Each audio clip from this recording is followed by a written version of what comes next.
Devotion 17 of Devotions upon Emergent Occasions, together with Death's Duel, by John Donne. This recording is in the public domain. Devotion 17. Nunc lento sonitu dicunt morieris. Now this bell tolling softly for another, says to me, thou must die. Meditation. Perchance he for whom this bell tolls may be so ill, as that he knows not it tolls for him; and perchance I may think myself so much better than I am, as that they who are about me, and see my state, may have caused it to toll for me, and I know not that. The Church is catholic, universal; so are all her actions. All that she does belongs to all. When she baptizes a child, that action concerns me, for that child is thereby connected to that body which is my head too, and engrafted into that body whereof I am a member. And when she buries a man, that action concerns me, all mankind is of one author, and is one volume. When one man dies, one chapter is not torn out of the book, but translated into a better language, and every chapter must be so translated. God employs several translators; some pieces are translated by age, some by sickness, some by war, some by justice. But God's hand is in every translation, and his hand shall bind up all our scattered leaves again, for that library where every book shall lie open to one another. As therefore the bell that rings to a sermon calls not upon the preacher only, but upon the congregation to come, so this bell calls us all; but how much more me, who am brought so near the door by this sickness? There was a contention as far as a suit, in which both piety and dignity, religion and estimation were mingled, which of the religious orders should ring to prayers first in the morning; and it was determined that they should ring first that rose earliest. If we understand aright the dignity of this bell that tolls for our evening prayer, we would be glad to make it ours by rising early, in that application, that it might be ours as well as his, whose indeed it is. The bell doth toll for him that thinks it doth; and though it intermit again, yet from that minute that that occasion wrought upon him, he is united to God. Who casts not up his eye to the sun when it rises? But who takes off his eye from a comet when that breaks out? Who bends not his ear to any bell which upon any occasion rings? But who can remove it from that bell which is passing a piece of himself out of this world? No man is an island, entire of itself; every man is a piece of the continent, a part of the main. If a clod be washed away by the sea, Europe is the less, as well as if a promontory were, as well as if a manor of thy friends or of thine own were. Any man's death diminishes me, because I am involved in mankind; and therefore never send to know for whom the bell tolls; it tolls for thee.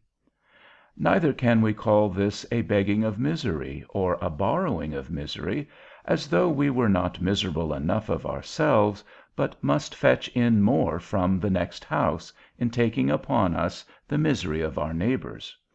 Truly it were an excusable covetousness if we did, for affliction is a treasure, and scarce any man hath enough of it. No man hath affliction enough that is not matured and ripened by it, and made fit for God by that affliction. If a man carry treasure in bullion, or in a wedge of gold, and have none coined into current money, his treasure will not defray him as he travels.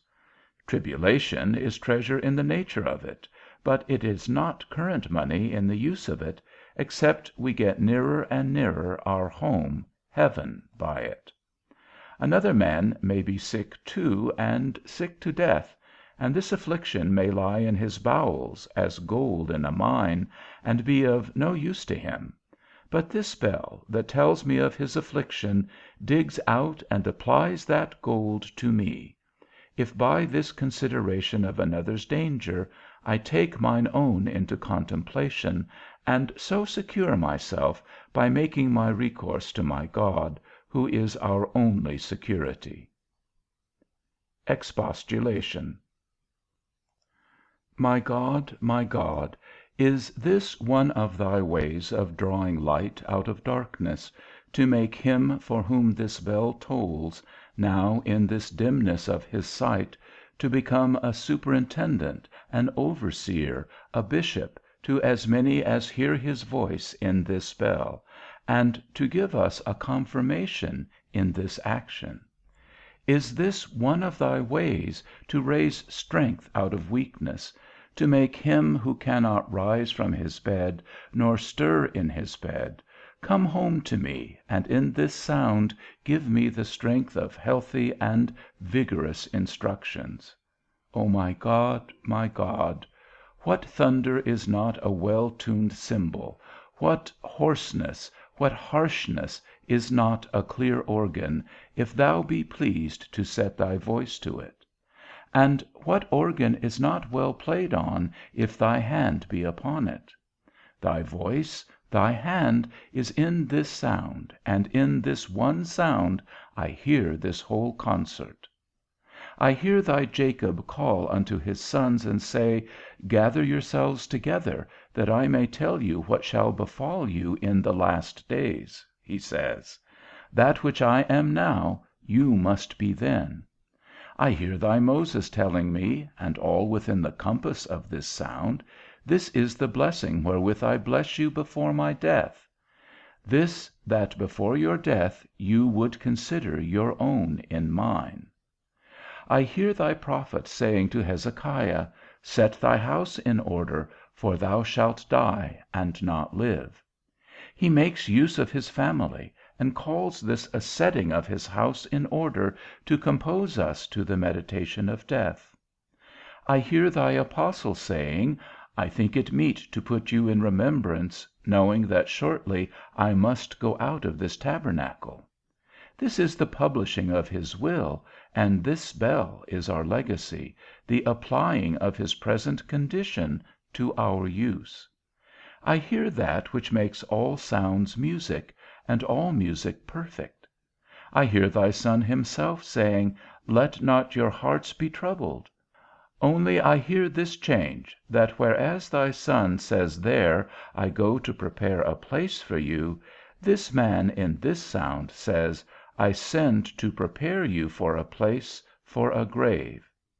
But, O my God, since heaven is glory and joy, why do not glorious and joyful things lead us, induce us to heaven? Thy legacies in thy first will in the Old Testament were plenty and victory and wine and oil, milk and honey, alliances of friends, ruin of enemies, peaceful hearts and cheerful countenances, and by these galleries thou broughtest them into thy bedchambers, by these glories and joys to the joys and glories of heaven.